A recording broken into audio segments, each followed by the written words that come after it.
नमस्कार, आप देख रहे हैं ग्वालियर ब्रेकिंग और मैं गौरव एक बार फिर से आपसे मुखातिब हूँ। नगर निगम चुनाव का बिगुल थम चुका है, मतदान हो चुका है और प्रत्याशियों के भाग्य वोटिंग मशीन में कैद हो चुके हैं और अब 17 तारीख को मालूम पड़ेगा कि कौन जीतने वाला है, किसके सर पर सेहरा सजने वाला है।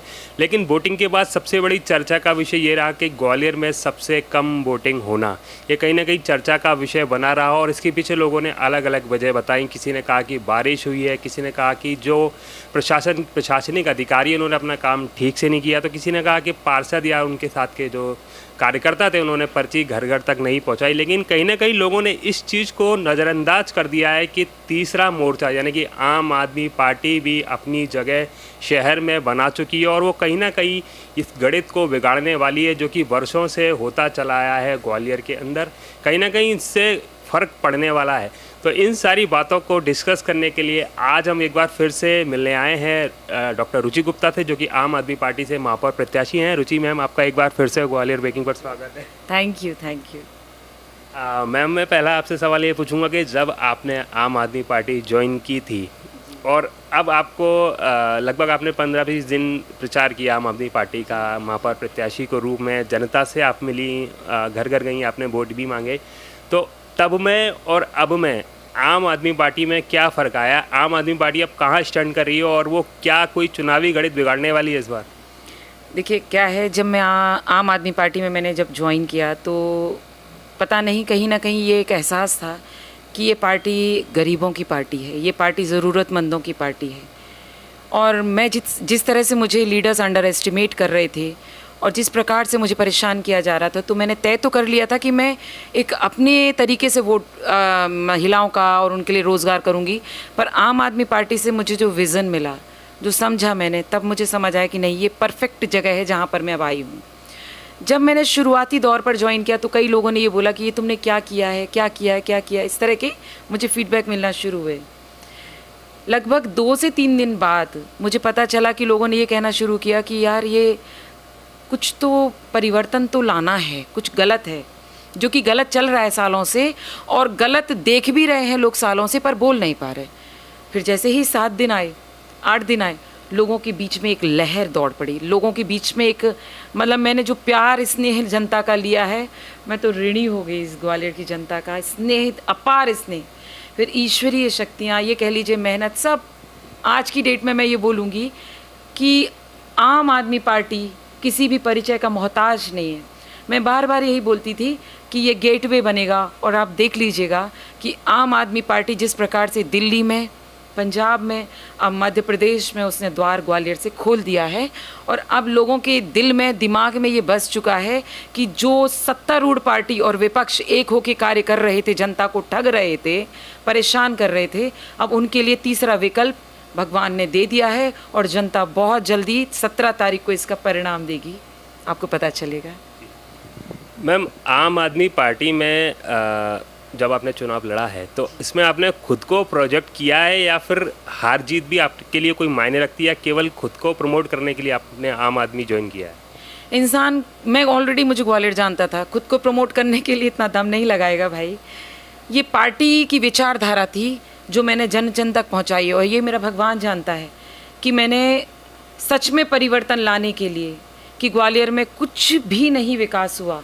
ये हज़ारों करोड़ों की बात करते हैं भाजपाई और कांग्रेसी, मुंह बंद करके देखते रहते हैं, पर क्या सच में 55 सालों में ये जनता बताएगी विकास हुआ? रोड बनी, पानी आया?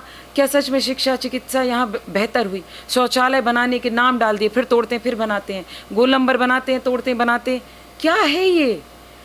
आप बात करते हैं कि आप विकास कर रहे हैं, तो ये जवाब तो 17 तारीख को भाजपा और कांग्रेस को पता चलेगा कि सच में कार्य किया है इन लोगों ने, तो जनता इनको नकारेगी, नहीं नकारती। पर आज उनके जो सीएम 3-3 दिन के लिए पड़े हैं, बड़े बड़े केंद्रीय मंत्री जी पड़े हुए हैं, क्या है? एक नगरीय निकाय में इतना दम क्यों लगाना पड़ा? आपने अगर कार्य किया होता तो जनता अपने आप आगे आकर जिताती।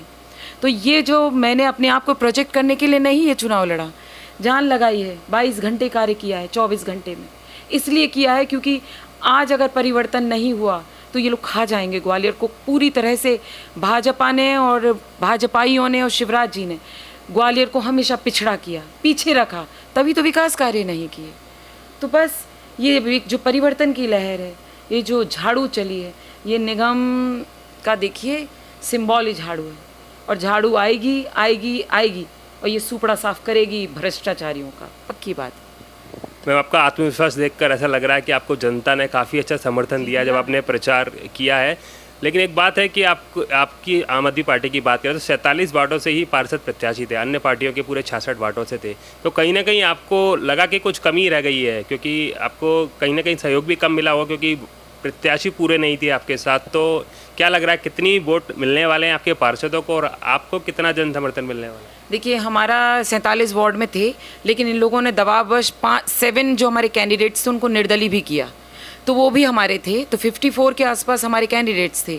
पर बियॉन्ड आप इससे ऊपर जाइए तो आपको, मैं जिन वार्ड में मेरे कैंडिडेट्स नहीं थे, जब मैं वहाँ जा रही थी तो लहर वहाँ भी थी। कितनी बड़ी बात है कि जहाँ मेरे कैंडिडेट्स नहीं हैं वहाँ भी लोग ये कह रहे हैं कि हम तो झाड़ू के साथ।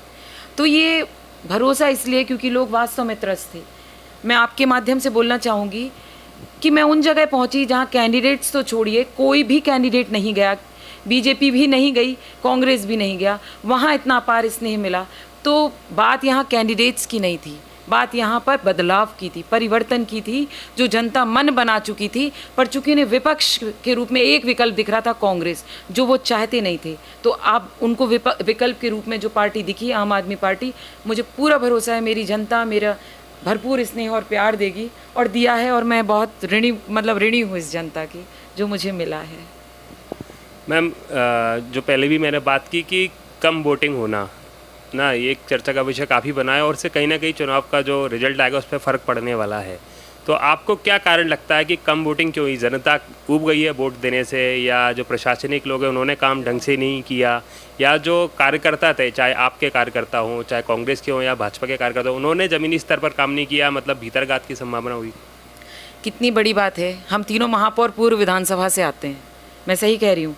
तीनों महापौर पूर्व विधानसभा से प्रत्याशी आते हैं और पूर्व की ही वोटिंग सबसे कम थी क्योंकि लोग कंफ्यूज हो गए थे।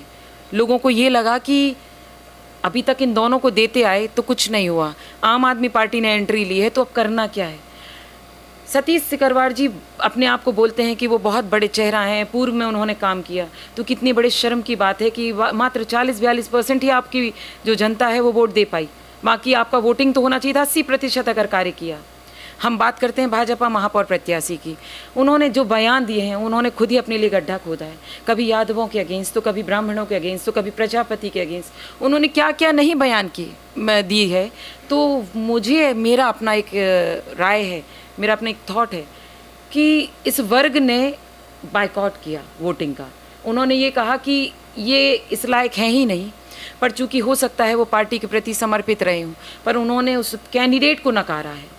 तो कम वोटिंग प्रतिशत कहीं ना कहीं भाजपाइयों की तो हार है ही, पर पूर्व विधानसभा से कम वोटिंग कहीं ना कहीं कांग्रेस प्रत्याशी की भी हार है, जो वो स्वीकार नहीं करेंगे क्योंकि उनकी नाक बहुत बड़ी है।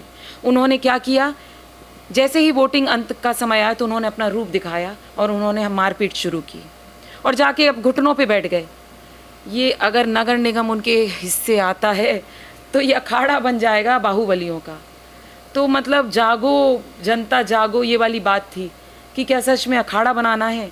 निगम से चलना चाहिए और उनके घर ललितपुर से चलेगी।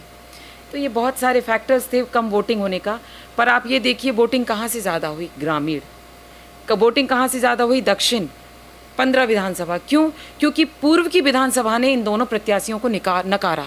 आप वहाँ के विधायक हैं और नकार दिया लोगों ने कि नहीं करना वोटिंग, क्योंकि कार्य ही नहीं किए। तो शर्म की बात उनके लिए, मेरे लिए तो बिल्कुल भी नहीं। मेरे को तो स्वीकारा है जनता ने। आप चले जाइए, एक सर्वे कराइए, लोग कह रहे हैं झाड़ू। जब मैं झाड़ू लेके निकली तो लोग घरों से, खिड़कियों से, दुकानों से झाड़ू से हाथ हिला रहे थे कि हम आपके साथ, क्योंकि वो परिवर्तन चाहते हैं, परिवर्तन चाहते थे और परिवर्तन होके रहेगा। मैम, मतदाता पर्ची जो होती है वो एक पार्षद और जनता होती है, उसके बीच की आखिरी कड़ी होती है। जब चुनाव प्रचार खत्म हो जाता है उसके बाद पार्षद के जो कार्यकर्ता हैं वो जाते हैं, घर घर जाते हैं और लोगों को बताते हैं कि इन्हें वोट डालना है और पर्ची देते हैं ताकि उनको उनका वोटिंग केंद्र पता चलता है और डालते हैं। तो कांग्रेस और बीजेपी तो नहीं पहुंचा पाई, तो आम आदमी पार्टी भी नहीं पहुंचा पाई, तो आप अकेला उनको कैसे जिम्मेदार ठहरा सकते हैं कि सतीश जी या उनकी वजह से नहीं हुआ? क्योंकि आम आदमी पार्टी के कार्यकर्ताओं ने भी पर्चियां नहीं पहुंचाई, इस वजह से अगर वो पहुंचा देते तो शायद मतदान बढ़ सकता था। देखिए, परिचय जो पर्चियाँ हैं वो प्रशासन अपना कार्य पूरा करता है। ऐसा नहीं है कि प्रशासन कोई लापरवाही देता है। प्रशासन ने अपने स्तर पे बहुत अच्छी मेहनत की और मैं प्रशासन को कहीं से भी इसके लिए ज़िम्मेदार नहीं मानती। पर्चियाँ ये लोग, आप मेरे पास तस्वीरें हैं, उन पर्चियों में फूल बना बना के और लोगों को दे रहे थे। मैं चाहूँ तो अभी आपके माध्यम से मैं दिखा सकती हूँ कि फूल बनी हुई पर्चियाँ ये लोग बांट रहे थे। जनता को वो पर्चियाँ ही नहीं चाहिए थी। वो कंफ्यूज हो रहे थे कि अब करें क्या। आप पूछिए ना, फूल और पंजा बनी हुई पर्चियाँ, ये कोई ब्रांडिंग हो रही थी? आप तो ये दीजिए कि ये पर्ची है और आपको यहाँ देना, वो सब कुछ भी नहीं था। तो ये अपना व्यक्तिगत प्रचार कर रहे थे। प्रशासन ने पर्चियाँ बांटी हैं। थोड़ा सा कन्फ्यूज़न रहा होगा, पर ये बहुत बड़ा कारण नहीं था। अगर इन लोगों ने मैंने तो पर्चियाँ दी हैं, मैंने बाकायदा जो प्रशासन, हम लोगों की 3 रात ये कार्य हुआ है। पोलिंग जो हमारी लिस्ट थी वो दी गई कैंडिडेट्स को, एजेंट्स बिठाए गए, पोलिंग कार्यकर्ता थे और इसके साथ साथ हमारी पर्चियाँ भी गई हैं। लेकिन कन्फ्यूज़न कुछ ना कुछ रहा जिसकी वजह से, लेकिन कारण पर्चियाँ नहीं थी। कारण लोग थक चुके थे, मन बना चुके थे कि इस बार किसी भी तरह से इन प्रत्याशियों को वोटिंग नहीं देनी, तो कई लोग तो घरों में बैठे रहे, मुझे ऐसा लगता है। बाकी आप लोगों को अपनी राय है। मैम, जब चुनाव होते हैं जनता की भी शिकायत रहती है। चुनाव होते हैं तो नेता उनके घर घर जाते हैं और चुनाव परिणाम आने के बाद, चाहे वो हारें या जीतें, जीतने के बाद भी और हारने के बाद भी फिर वो जनता से कोई संपर्क नहीं रखते हैं। जैसे आप अभी चुनाव प्रचार के दौरान कई सारे ऐसे घरों में गई जहाँ पर बहुत ज़रूरत थी, कई ऐसे घर भी थे जो कि पीड़ित थे और वहाँ पर और नेता नहीं पहुँचे, लेकिन रुचि गुप्ता जी वहाँ पहुँची थी। ठीक है, तो 17 तारीख को जब परिणाम आने के बाद, चाहे वो आपके पक्ष में आए या ना आए, तो क्या आप उसके बाद भी जनता के बीच जाएंगी जैसे अभी गई थी? मैं आज से नहीं, मैं जनसेवक बहुत जनता के बीच में बहुत टाइम से कार्य कर रही हूँ। वो भले ही अलग बात है कि मैंने एक एनजीओ के माध्यम से किया, अपना एनजीओ है मेरा अस्तित्व, और मैं आज भी उनके सुख दुख में खड़ी रहती हूँ। ये मेरी महिलाएं जानती हैं। मैंने घरेलू हिंसा पर कितना कार्य किया और जान लगाई है। उनसे, उनकी लड़ाई के लिए मुझ पर बहुत दबाव बनाया गया। मेरे पे FIR दर्ज है, मैंने जनता की लड़ाइयाँ लड़ी हैं। रही बात अभी लड़ने की, तो मैं आपको बताना चाहूँगी कि अभी एक बच्ची जो पलक जिसके साथ गलत हुआ, रेपिस्ट आराम से घूम रहा है, उनके पेरेंट्स के मेरे पास फ़ोन आए थे और मैं वचनबद्ध हूँ, उस बच्ची को मैं न्याय दिला के रहूँगी। तो ये लड़ाई मेरी सिर्फ वोट बैंक खरीदने की या वोट तक नहीं थी, ये लड़ाई मेरी जनता के हर सुख में, हर दुख में खड़े होने की है।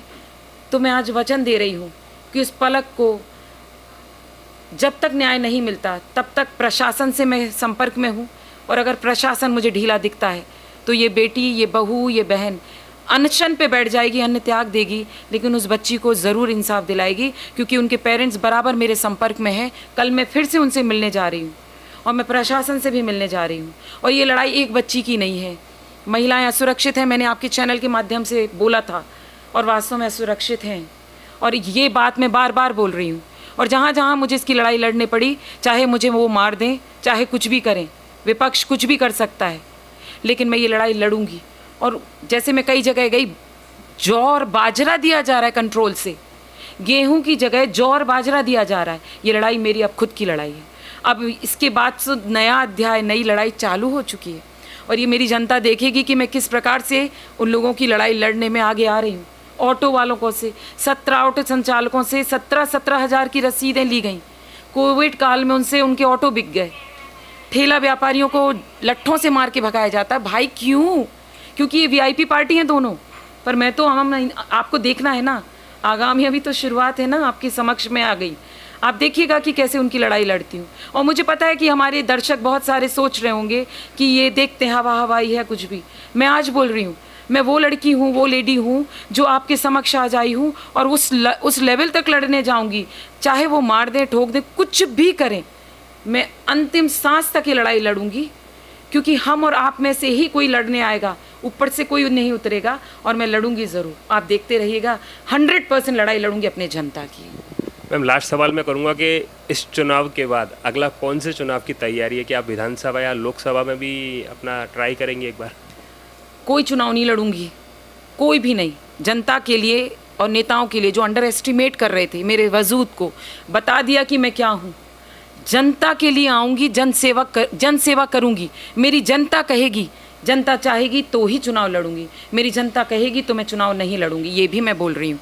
मेरी जनता के लिए कार्य इतना करूँगी, अगर उन्हें सच में जनप्रतिनिधि चाहिए तो वो अपने आप लड़ाएंगे। मैं खुद अपनी दावेदारी अब नहीं करूँगी। बहुत बहुत धन्यवाद मैम। तो हमारे साथ थी आम आदमी महापौर प्रत्याशी ग्वालियर से डॉक्टर रुचि गुप्ता, जिन्होंने हमारे हर सवाल का बेबाकी से जवाब दिया और अपनी जीत के लिए बहुत ही ज़्यादा सकारात्मक हैं, पॉजिटिव हैं और उन्हें लगता है कि जनता उनके साथ ज़रूर न्याय करेगी और उन्हें आगामी 17 जुलाई को जो मतगणना होने वाली है उसमें उन्हें जीत हासिल होगी। हमारी भी यही हम भी कामना करते हैं कि उन्हें जीत हासिल हो। इसी के साथ हम लोग ये वीडियो यहीं पर समाप्त करते हैं। आपको ये वीडियो कैसा लगा हमें कमेंट बॉक्स में ज़रूर बताइए और बाकी की ताज़ा तरीन खबरों के लिए देखते रहिए ग्वालियर ब्रेकिंग, सबसे पहले सबसे सटीक।